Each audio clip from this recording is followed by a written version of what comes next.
जय हिंद साथियों, स्वागत है आप सभी का आपके अपने परिवार मैथ्स गुरु मनीष में। दोस्तों मैं हूं एमके एक्सपर्ट और ये ब्रह्मास्त्र कोर्स 2023 का आज ये दूसरा क्लास आपका होने वाला है। आशा करते हैं कि आपको जो पहला क्लास दिया गया है बहुत बेहतर तरीके से समझ में आया होगा, ठीक है, जहां पर आपको संबंध के बारे में समझाया गया है। यदि आपने इसके पहले वीडियो को नहीं देखा है, ठीक है, तो उस वीडियो का लिंक नीचे डिस्क्रिप्शन में आपको दिया गया है, पहले आप उस वीडियो को देख लीजिएगा, ठीक है। फिर आपको जो है एक एक करके वीडियो देखना है, माने सीरीज से नंबर 1, उसके बाद 2, उसके बाद 3, पार्ट 1, पार्ट 2, पार्ट 3, ऐसे करके यदि आप देखेंगे तो एक एक पॉइंट आपको बेहतर से समझ में आएगा। चाहे उसके लिए आप सब्जेक्टिव क्वेश्चन का सॉल्यूशन कर रहे हो या ऑब्जेक्टिव क्वेश्चन का सॉल्यूशन कर रहे हो, आपके दिमाग में पूरा का पूरा कॉन्सेप्ट क्लियर हो जाएगा, ठीक है। कल लास्ट में जो 2 पॉइंट बताए थे बस उसको रिवाइज करते हुए आगे बढ़ेंगे। बाकी संबंध के बारे में आपको जो है विस्तार से चर्चा कर दिया गया है कि 2 परिवार के बीच जो संबंध होता है मुख्य रूप से 2 परिवार के बीच नहीं होता है, 2 परिवार के प्रत्येक सदस्यों के बीच जो होता है एक रिलेशन होता है।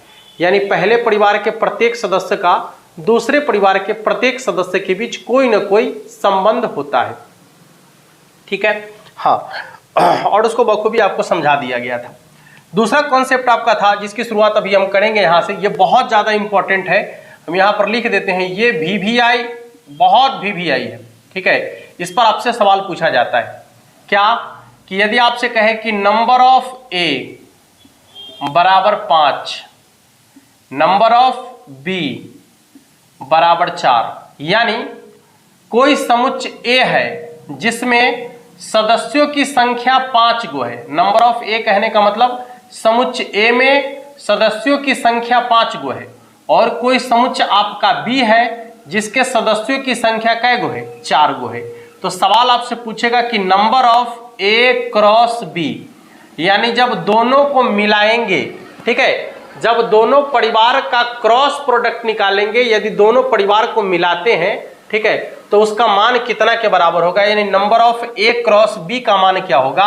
तो इसके लिए कल आपको बता दिए थे कि इसका होता है नंबर ऑफ ए गुने नंबर ऑफ बी, ठीक है। यानी number of A cross B बराबर हो जाएगा आपका, गौर कीजिएगा, 5 गुने 4, यानी 5 चौके 20 के बराबर, ठीक है। ऐसे सवाल पूछेगा, या इसके पूछने का दूसरा तरीका भी होगा, देख लीजिएगा कि ए बराबर आपको दे देगा ए बी सी डी, और फिर बी बराबर आपको दे देगा पी क्यू आर, ठीक है। तो आपसे पूछेगा number of A cross B, number of A cross B, यानी ए क्रॉस बी में कुल कितने सदस्य होंगे। तो इसके लिए भी आपको वही देखना है, यहां देखना है कि समुच्चय ए में कै गो सदस्य है, 1 2 3 4, यानी नंबर ऑफ ए बराबर कितना हो गया आपका, 4। इसके बाद इसमें देखना है कि नंबर ऑफ बी कितना है, नंबर ऑफ बी कितना है बाबू, गौर कीजिएगा, तो 1 2 3, यानी नंबर ऑफ बी कितना है, 3। तो number of A cross B कितना हो जाएगा, तो नंबर ऑफ ए गुने नंबर ऑफ बी के बराबर हो जाता है, नहीं, यानी हो जाएगा आपका 4 गुने 3, यानी कुल मिलाकर 12 के बराबर हो जाएगा, ठीक है। इसी में एक और सवाल आपसे पूछता है, गौर करेंगे इधर, कि कोई एक ही समुच्चय आपको देगा। जैसे मान लीजिए कि ए बराबर दे दिया ए बी सी, तो आपसे पूछेगा कि नंबर ऑफ ए क्रॉस ए, ठीक है, नंबर ऑफ ए क्रॉस ए, इसका मतलब है कि ए का ए के साथ ही आपको कह रहा है क्रॉस निकालने के लिए, तो उस समय एक बार और ए लिख लीजिएगा, ठीक है। हाँ, एक बार और ए लिख लीजिएगा, हो गया। अब इसमें कै गो सदस्य है देख लीजिए, तो नंबर ऑफ ए में है आपका 3 गो, फिर नंबर ऑफ ए ये भी आपका है 3 गो ना, तो यहां पर ए क्रॉस ए में कितना हो जाएगा, तो 3 गुने 3, यानी कितना, 9 के बराबर। दूसरे तरीका से आपको ये देखना पड़ेगा, गौर कीजिएगा, कि यदि एक ही समुच्चय आपको दिया गया है, ठीक है, और उसी के साथ उसी का क्रॉस कह रहा है, तो जितना उसमें सदस्य है उसी का स्क्वायर कर देना पड़ेगा आपको, ठीक है। यानी इसको कह सकते हैं नंबर ऑफ ए क्रॉस ए। ऐसे याद रखिएगा कि ए को ए से गुना करेंगे तो ए स्क्वायर के बराबर ना, यानी नंबर ऑफ ए का होल स्क्वायर, सीधा। नंबर ऑफ ए का होल स्क्वायर भी आप कर सकते हैं तो कोई दिक्कत नहीं होगा, दोनों एक ही बात है। आपका क्लियर हो गया? हाँ, जैसा कि आपको दिख रहा है 3 को 3 से गुना करेंगे तो 3 का स्क्वायर 9 के बराबर ही तो होगा। दूसरा कि आपसे इसमें एक टाइप का और सवाल पूछता है, गौर कीजिएगा कि ये तो क्रॉस वाला हो गया, अब पूछेगा जैसे इसमें देखिए, इसमें एक टाइप का और सवाल पूछेगा, ये तो पूछता ही है, दूसरा टाइप का सवाल आपसे पूछता है, ध्यान दीजिएगा कि कुल ए और बी के बीच कुल कितने संबंध संभव है। ए और बी के बीच,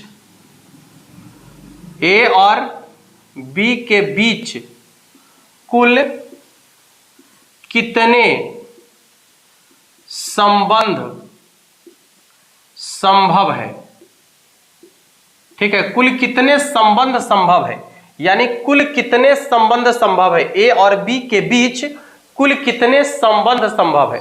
तो जब भी इस तरीके का सवाल पूछेगा तो आपको क्या करना है कि 2 के पावर में, हमेशा 2 के पावर में जो number of A cross B निकला है ना, आपका सवाल यही रहेगा, तो उसमें ये भी पूछ सकता है, ये भी पूछ सकता है। ठीक है, तो जब इतना पूछेगा तो सीधे गुना करके आपको छोड़ देना है। लेकिन यदि कह दे कि ए और बी के बीच कुल कितने संबंध संभव है, तो आपको क्या करना होगा कि हमेशा 2 के पावर में जो number of A cross B का मान है, number of A cross B का मान है, उसको रख देना है। ठीक है, तो ये निकल जाएगा ए और बी के बीच कुल संभव संबंधों की संख्या।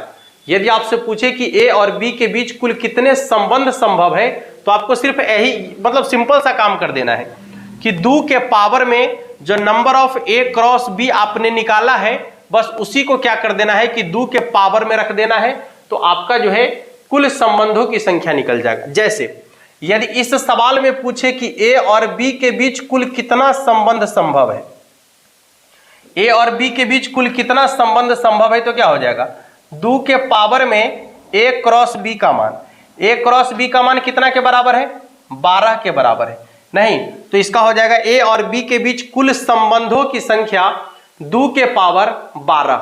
ठीक है, यहां यदि पूछे कि ए और बी तो नहीं है, तो यहां ए और ए के बीच, ठीक है, ए और ए के बीच, ए और ए के बीच कुल कितना संबंध संभव है, तो यहां भी वही कंडीशन, 2 के पावर में ए क्रॉस ए का मान, तो ए क्रॉस ए का मान कितना के बराबर है, 9 के बराबर। ठीक है, ए क्रॉस ए का मान कितना के बराबर है, 9 के बराबर। तो ये ए और बी, ए और ए के बीच कुल कितना संबंध हो जाएगा, तो 2 के पावर 9 के बराबर।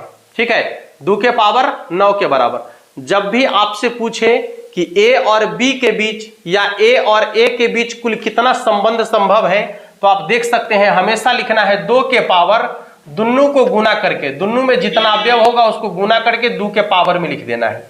जैसा कि यहां भी आपको दिख रहा है ए और बी के बीच कुल कितना संबंध है, तो 2 के पावर में कितना, जितना दोनों में सदस्य होगा। ठीक है, इसमें 4 गो सदस्य है, इसमें 3 गो सदस्य है, तो 4 तिहाई 12 के बराबर। ठीक है ना। हाँ, यहां देख सकते हैं ए और ए के बीच कुल कितना संबंध संभव है, तो हमेशा 2 के पावर में कितना, ए और ए के बीच, तो ए में भी 3 गो, ए में भी 3 गो, तो 3 को 3 से गुना करेंगे कितना हो जाएगा, 9 के बराबर।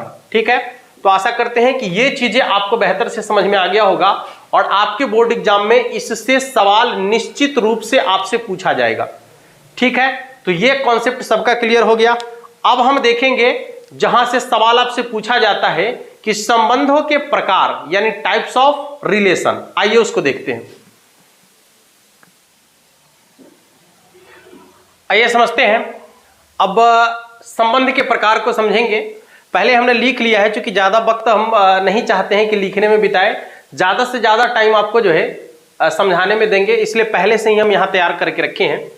देखिए यहाँ पर कि यहाँ पर एक समुच्चय लिए है ए, जिसमें 3 सदस्य है, 1 2 3, और दूसरा समुच्चय है आपका बी, जिसमें 3 सदस्य है, 4 5 और 6। और ये आपको दिख रहा है ए क्रॉस बी। ए क्रॉस बी, ए क्रॉस बी निकालने के लिए तरीका आपको कल ही बता दिए हैं, 1 4 1 5 1 6, माने इस समुच्चय के प्रत्येक अवयव का दूसरे समुच्चय के प्रत्येक अवयव के साथ जो है एक पेयर तैयार करेंगे, उसके बीच कोई ना कोई संबंध होगा। तो यहां पर देख सकते हैं 1 4 1 5 1 6, फिर 2 4 2 5 2 6 दिख रहा होगा आपको इधर, 3 4 3 5 3 6। ठीक है, अब इसके बीच कोई ना कोई संबंध तो है, आप देख सकते हैं। देखिए ना, यदि देखा जाए तो यहाँ 1 है, यहाँ 4 है, इससे 3 ज्यादा है, ठीक है। तो यहाँ इसके बीच संबंध है, 1 और 3 के बीच यही तो संबंध है। 1 और 5 के बीच क्या संबंध है? बहुत सारा संबंध है, लेकिन इसमें हम एक बता रहे हैं आपको। इससे ही 4 ज्यादा है, इससे ही 5 ज्यादा है, इससे ही 2 ज्यादा है, इससे ही 3 ज्यादा है, इससे ही 4 ज्यादा है, इससे 1 ज्यादा है, इससे ही 2 ज्यादा है, इससे ही क्या है 3 ज्यादा है। तो इसके बीच कोई ना कोई संबंध है। अब बात करेंगे कि रिक्त संबंध क्या होता है, ठीक है। हमने यहां पर कुछ लिखा है, देखिएगा। रिक्त संबंध जिसको कहते हैं एम्प्टी रिलेशन, ऐसे यदि कहा जाए तो वैसा संबंध जिसमें एक भी सदस्य ना हो। यह इसका किताबी डिफिनीशन है कि वैसा संबंध जिसमें एक भी सदस्य ना हो उसे हम रिक्त संबंध कहेंगे। लेकिन इस पर आप क्लियर नहीं हो पाइएगा, अब जो हम बता रहे हैं उस पर क्लियर हो जाइएगा। कहना क्या है इसका रिक्त संबंध, कि जितना भी गलत संबंध है, ठीक है, जितना भी गलत संबंध है सबका सब आपका रिक्त संबंध कहलाएगा। अब कहिएगा कि आप क्या बोल रहे हैं, सुन लीजिए, सही बता रहे हैं। यदि आपसे पूछे कि आपके ननिहाल में आपके ससुर का, आपके और आपके बीच का, आपके और आपके ससुर, ठीक है, तो बात ननिहाल की हो रही है, वहां ससुर कहां से आएगा? समझिए, तो ये गलत बात है ना। यही तो है रिक्त संबंध। जैसे आपके घर में यदि कहा जाए कि आपके घर में कौन कौन सा रिलेशन हो सकता है, आपके दादा हो सकते हैं, आपके पिताजी हो सकते हैं, माँ हो सकती है, भाभी हो सकती है, क्या बोलता है उसको, भाई हो सकता है, बहन हो सकता है, भतीजा हो सकता है, बेटा हो सकता है, ये संबंध हो सकता है। लेकिन यदि आपके घर में कोई ऐसा व्यक्ति के बारे में कहा जाए कि ये जो है आपका साला है, ठीक है, क्या कीजिएगा आप? उसका मुंह फोड़ दीजिएगा मार के ना, काहे कि वो गलत बोल रहा है ना। तो जितनी भी गलत संबंध की बात करेगा सबका सब रिक्त संबंध। इससे आपको स्पष्ट समझ में आ गया होगा, ठीक है। भले ही उससे आप समझे या ना समझे, लेकिन इस बात से आप आसानी समझ गए होंगे कि जितना भी गलत संबंध की बात करेगा सबका सब क्या कहलाएगा? रिक्त संबंध कहलाएगा। जैसे यदि आपसे कहा जाए कि इसमें आप क्या देखे हैं कि इसके बीच 3 का है, इससे ही 3 ज्यादा है, इससे ही 4 ज्यादा है, इससे ही 5 ज्यादा है, और आपसे कहा जाए कि पहला अवयव दूसरा अवयव से 8 ज्यादा होगा। इसमें एक ऐसा संबंध बताइए जिसमें पहला अवयव से दूसरा अवयव 8 ज्यादा है। तो खोज के देखिए, तो को मिलेगा नहीं ना मिलेगा, रिक्त संबंध है। ज्यादा से ज्यादा 5 ज्यादा तक है, ये इससे ही 5 ज्यादा है, ठीक है। लेकिन यदि आपसे कह रहा है कि पहला अवयव से दूसरा अवयव जो है 8 ज्यादा होना चाहिए, खोजने से मिलेगा? नहीं मिलेगा, रिक्त संबंध है। तो जितना भी गलत संबंध की बात करेगा सबके सब क्या कहलाएगा? आपका रिक्त संबंध कहलाएगा, ठीक है। या फिर यही कह दे कि इसमें जो है आपको एक ऐसा एग्जाम्पल दे दे, ए और बी आपको दिया हुआ रहे, ठीक है, और आपको कह दे कि चलिए इसमें खोजिए कि पहला और दूसरा, गौर कीजिएगा, पहला अवयव 3 का वर्ग है और दूसरा अवयव 4 का वर्ग है। अब बताइए कि इसमें पहला अवयव 3 का वर्ग यानी 9 और दूसरा अवयव 4 का वर्ग यानी 16 दिख रहा है कहीं? क्या इसमें कहीं दिख रहा है? 3 का वर्ग 9, पहला अवयव 4 का वर्ग 16, नहीं ना दिख रहा है? वही तो आपका रिक्त समुच्चय, सॉरी रिक्त संबंध है। तो जितना भी गलत संबंध की बात करेगा सबका सब क्या कहलाएगा? आपका रिक्त संबंध कहलाएगा। आशा करते हैं कि आपको समझ में आ गया होगा। दूसरा, तुल्य स्वतुल्य संबंध। स्वतुल्य, स्व माने होता है अपना, और तुल्य मतलब जैसे, अपने अपने जैसा। यहां पर लिखा हुआ है अपने जैसा, ठीक है।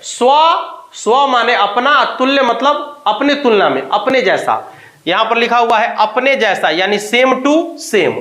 तो यहां पर आप एक चीज देख सकते हैं, गौर कीजिएगा कि यदि ए और बी के बीच, गौर करेंगे इधर, ए और बी के बीच यदि कोई ऐसा संबंध हो जिसमें दोनों अवयव सेम टू सेम हो, दोनों अवयव क्या हो? सेम टू सेम हो। जैसे ऐसे आपको इसमें नहीं दिख रहा है, लेकिन यदि हम एक और यहां पर रिलेशन लिख दे, ए क्रॉस ए, मान लीजिए कि ए क्रॉस ए, तो ए क्रॉस ए में क्या हो जाएगा? एगो ए तो लिखल है, एगो और ए लिख दीजिए यहां पर, कितना हो जाएगा? 1 2 3, ठीक है, देख लीजिए यहां पर। तो कितना हो जाएगा इसका? अब इसका ए और ए के बीच क्रॉस निकालेंगे तो कितना होगा? 1, 1 2, ठीक है, 1 3, और फिर कितना होगा? 2 1, नहीं 2 1 2 2, फिर कितना हो जाएगा? 2 3 नहीं, देखिएगा फिर 3 1, यह हो जाएगा आपका 3 2 और फिर 3 3। ठीक है, अब आप इसमें देखेंगे कि अपने जैसा माने सेम टू सेम वाला, तो यहां देखिए ये सेम टू सेम वाला है ना, यहां देखिए ये सेम टू सेम वाला है, ये सेम टू सेम वाला है। तो ऐसा तभी संभव हो पाएगा जब, गौर कीजिएगा, जब ए और ए के बीच संबंध होगा। गौर करेंगे इधर, जब ए और ए के बीच संबंध हो या ए और बी के बीच भी संबंध होगा, तो ऐसा अवयव होना चाहिए जो ए में भी हो और उसमें बी में भी कुछ अवयव मिल जाना चाहिए, तब ऐसा संभव हो पाएगा। यानी अपने जैसा बोले तो सेम टू सेम, जितना भी यदि सेम टू सेम वाला देखा जाए यहां पर, जैसे 1 1 2 2 3 3, ठीक है, ये आपका कहलाएगा स्वतुल्य। 1 1 2 2 3 3, ठीक है। यदि किसी संबंध में इसका मतलब चर्चा है कि सेम टू सेम वाला है, ठीक ना, यदि सेम टू सेम वाला उसमें पेयर आपको दिख जाए, ठीक है, सेम टू सेम वाला पेयर यदि आपको उसमें दिख जाए तो वो कहलाएगा आपका स्वतुल्य संबंध। स्वतुल्य मतलब अपने जैसा, सेम टू सेम। क्लियर हो गया? चलिए दूसरा आपका है सममित संबंध। सममित मतलब उल्टा पुल्टा एक समान। उल्टा पुल्टा एक समान कहने का क्या मतलब है कि देखिए जैसे 1 2 है तो इसका 2 1, 1 2 2 1 ये होना चाहिए, ठीक है। यदि 1 2 हुआ तो 2 1 भी होना चाहिए। समझ में आ रहा है नहीं आ रहा है? जैसे यहां देखिए 2 3 हुआ तो 3 2 भी होना चाहिए, ठीक है। जैसे यहां देखिए 1 3 हुआ तो 3 1 भी होना चाहिए। तो ये उल्टा पुल्टा एक समान वाला जो है, उल्टा पुल्टा एक समान वाला, ये आपका कहलाएगा सममित। जैसे 1 2 तो 2 1, ठीक है। इसके बाद मान लीजिए 1 2 2 1, फिर 1 3 तो 3 1, ठीक है, 2 3 3 2। क्लियर हो रहा है? तो यदि जो संबंध 1 और 2 के बीच है वही संबंध 2 और 1 के बीच यदि हो जाए तो उसे कहेंगे सममित संबंध। जो संबंध 1 और 3 के बीच है वही संबंध 3 और 1 के बीच हो जाए तो उसे कहेंगे सममित संबंध। जो संबंध 2 और 3 के बीच है वही संबंध 3 और 2 के बीच हो जाना चाहिए, उसको कहेंगे क्या? सममित संबंध। यदि किसी भी पेयर में, किसी भी रिलेशन में इसकी चर्चा हो कि उल्टा पुल्टा दुन्नु हो उसमें, ठीक ना, केवल उल्टा नहीं या केवल पुल्टा नहीं, उल्टा पुल्टा दुन्नु, माने यदि 1 2 हुआ तो 2 1 का होना अनिवार्य है उसमें। यदि 1 3 दिख रहा है तो 3 1 भी होना चाहिए। यदि 2 3 उसमें दिख गया तो 3 2 भी होना चाहिए। यदि खाली 2 3 लिख के छोड़ देगा, 3 2 नहीं लिखेगा तो फिर स्वतुल्य नहीं, सॉरी, सममित नहीं होगा। समझ में आ गया बात? क्लियर हो गया? सममित के लिए उल्टा पुल्टा एक समान, सममित हो गया, ठीक है। अब जो सबसे लास्ट में आपको दिख रहा है संक्रमक संबंध, यानी कि ट्रांजिटिव रिलेशन। देखिए इसके बारे में क्या लिखे हैं हम, यह जो ट्रांजिटिव रिलेशन है इसको कहते हैं पटौआ बीमारी, HIV। पटौआ बीमारी HIV माने एक से दूसरे में पटने वाला बीमारी है। तो यदि किसी भी रिलेशन में ऐसा आपको दिख जाए तो समझ लीजिए कि वो क्या है? संक्रमक है, जैसा कि लिखल भी है संक्रमक संबंध, पटौआ बीमारी। संक्रमक संबंध यानी पटौआ बीमारी आपको याद रखना है, ठीक है। अभी पटौआ बीमारी कैसे है समझिए कि यदि 1 और 2 के बीच कोई संबंध है, ठीक है, और वही संबंध यदि 2 और 3 के बीच है तो वही संबंध 1 और 3 के बीच भी होना चाहिए। क्लियर कर लीजिए। 1 और 2 एक दूसरे से संबंध बनाया तो ई वाला बीमारी एकरा में पट गया, तब 2 के पास बीमारी है। अब 2 के साथ कौन संबंध बनाया? तो 3 बनाया, तो 3 के बीमारी पट गया। तो अब समझिए कि जब 2 का मतलब 1 के पास HIV था मान लीजिए, ठीक है, 1 के पास HIV था, इससे संबंध बनाया 2 तो 2 के भी HIV हो गया। अब 2 के साथ संबंध बनाया 3 तो 3 के भी HIV हो गया। तो 1 और 3 को यदि देखा जाए तो 1 और 3 को भी HIV ही है ना, ठीक है, 1 और 3 को भी क्या है? HIV है। तो इसी संबंध को कहेंगे क्या? संक्रमक संबंध, माने पटौआ बीमारी, ठीक है। यदि 1 और 2 के बीच संबंध है और वही संबंध यदि 2 और 3 के बीच है तो वही संबंध 1 और 3 के बीच भी होगा। और यदि किसी भी संबंध में ऐसा आपको दिख जाए तो उसे कहेंगे हम लोग संक्रमक संबंध। उसे क्या कहेंगे? संक्रमक संबंध। क्लियर हो गया? या फिर ऐसे देख लीजिए कि मान लीजिए कि 1 और 2 है, 2 और 3 है, ठीक है। या फिर ऐसा 2 और 3 इसमें है ना, देखिए यहां पर यहां 2 3 है और यहां हो जाए आपका 3 4, ठीक है। देखिए तो 2 का संबंध 3 के साथ और 3 बनाया किसके साथ? 4 के साथ।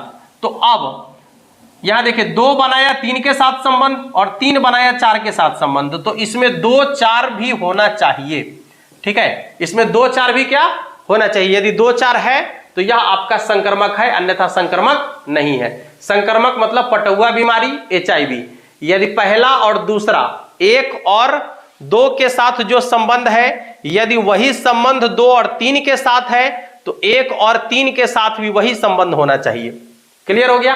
संक्रमक। और यदि किसी भी संबंध में यदि कोई भी संबंध स्वतुल्य भी है, माने सेम टू सेम वाला भी है, सममित भी है, यानी उल्टा पुल्टा एक समान भी है, और संक्रमक भी है, माने पटुआ बीमारी भी है, तो ये तीनों यदि किसी संबंध में दिख जाए तो उसे तुल्यता संबंध कहा जाता है, ठीक है। यदि कोई भी संबंध यदि वह स्वतुल्य भी है, सममित भी है और संक्रमक भी है तो उस संबंध को तुल्यता संबंध कहा जाता है, ठीक है। उसे क्या कहा जाएगा?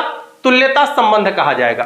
अब एक और आपका ऊपर है सार्वत्रिक संबंध। तो सार्वत्रिक मतलब हमेशा सही, हमेशा हमेशा सत्य, ठीक है, हमेशा सत्य, यानी जितनी भी सत्य संबंध कहा जाएगा सबका सब सार्वत्रिक संबंध है। यदि आपसे कहा जाए, गौर कीजिएगा, यदि आपसे कहा जाए कि A और B के बीच जो संबंध आपका है उसमें पहला अवयव दूसरा अवयव से 2 ज्यादा है, तो देख लीजिएगा पहला अवयव दूसरा अवयव से 2 ज्यादा, उसमें कौन कौन है? तो एगो ही है 2 ज्यादा वाला, और कौन है इसमें 2 ज्यादा? एगो ही है 2 ज्यादा वाला, ठीक है। यह सार्वत्रिक संबंध है क्योंकि बिल्कुल सही कहा जा रहा है। समझ में आ रहा है? यदि कहा जाए कि पहला अवयव दूसरा अवयव से 3 ज्यादा है तो 3 ज्यादा वाला खोजिए। एगो ही है 3 ज्यादा वाला, और कौन है? एगो ही है 3 ज्यादा वाला, और कौन है? एगो ही है 3 ज्यादा वाला, ठीक है। तो ये आपका क्या कहलाएगा? सार्वत्रिक संबंध। यानी वैसा संबंध, वैसा रिलेशन जो बिल्कुल सत्य कहा जाए, जो बिल्कुल झूठ कहा जाए, बिल्कुल गलत कहा जाए वो रिक्त संबंध, और जो बिल्कुल सच कहा जाए, बिल्कुल सही कहा जाए वो आपका कहलाएगा सार्वत्रिक संबंध। क्या कहलाएगा बाबू? सार्वत्रिक संबंध। तो आशा करते हैं कि आपको जो है ये रिलेशन आसानी से समझ में आ गया होगा, और आपके बोर्ड एग्जाम में जो है इसी प्रकार के रिलेशन वाला सवाल पूछेगा। ऐसे आपको क्वेश्चन दे दिया जाएगा, ऐसे एक क्वेश्चन दे देगा और नीचे जो है उसका रिलेशन दे देगा, संबंध दे देगा, और आपसे पूछेगा कि निम्नलिखित में से कौन स्वतुल्य है, या फिर निम्नलिखित में से कौन संक्रमक है, या निम्नलिखित में से कौन सममित है, या निम्नलिखित में से कौन रिक्त संबंध है, या निम्नलिखित में से कौन आपका जो है सार्वत्रिक संबंध है। तो आप देखकर ही पहचान लीजिएगा। जो हमेशा सत्य बोलेगा सार्वत्रिक संबंध, यदि झूठा संबंध कह रहा है रिक्त संबंध, यदि सेम टू सेम वाला है, अपने जैसन स्वतुल्य संबंध, सममित, ठीक है, सममित माने उल्टा पुल्टा एक समान होगा, सममित, ठीक है। और संक्रमक के नाम से ही स्पष्ट है, संक्रमक माने पटुआ बीमारी, एक से दूसरा में गया, और यदि दूसरा संबंध बनाया तो तीसरा में गया, तो पहला और तीसरा को भी वही बीमारी होगा। बात खत्म हो गया। क्लियर है आपका? ठीक है। तो इस तरीके से आपका जो है ये संबंध वाला जो उसका टाइप था ये खत्म हो गया। अब इस पर आधारित क्वेश्चन अब आप आसानी से कर पाएंगे, ठीक है। यदि आप कहेंगे तो इस पर आधारित क्वेश्चन हम एक वीडियो में आपको कंप्लीट कराने का प्रयास करेंगे, यदि आप कहेंगे तो, ठीक है। हाँ, यदि आप कहेंगे तो एक वीडियो में इस पर आधारित क्वेश्चन को कंप्लीट करा देंगे, फिर आगे बढ़ेंगे हम। संबंध से आपके एग्जाम में जो सवाल पूछा जाता है वो इसी लेवल का क्वेश्चन पूछा जाता है, और जो लेवल आपको बता दिए हैं बस इसी लेवल का क्वेश्चन होता है, ठीक है। तो कोशिश करेंगे कि एक वीडियो में आपको जो है इसका क्वेश्चन करा दे, यदि आपकी विचार होगा तो, अन्यथा यदि आप इतना पर क्वेश्चन कर पा रहे हैं, यदि आप क्वेश्चन बना पा रहे हैं तो बहुत अच्छी बात है। और ये हमें आशा ही नहीं पूर्ण विश्वास है कि जब आप कॉन्सेप्ट को बेहतर से समझ गए होंगे तो एक एक क्वेश्चन का सॉल्यूशन खुद से आप कर सकते हैं। आप बनाकर देखिएगा, आसानी से सवालों का जवाब दे पाएंगे आप। ठीक है, ये मुझे विश्वास है, ये हमारे कॉन्सेप्ट पर हमें जो है भरोसा है कि जो हमने कॉन्सेप्ट आपको दिया है, इस कॉन्सेप्ट के आधार पर यदि आप क्वेश्चन का सॉल्यूशन करेंगे तो 100% क्वेश्चन का सॉल्यूशन आसानी से कर पाएंगे। ठीक है बाबू, तो फिर मिलेंगे हम नेक्स्ट क्लास में, और तब तक के लिए आप सभी को जय हिंद।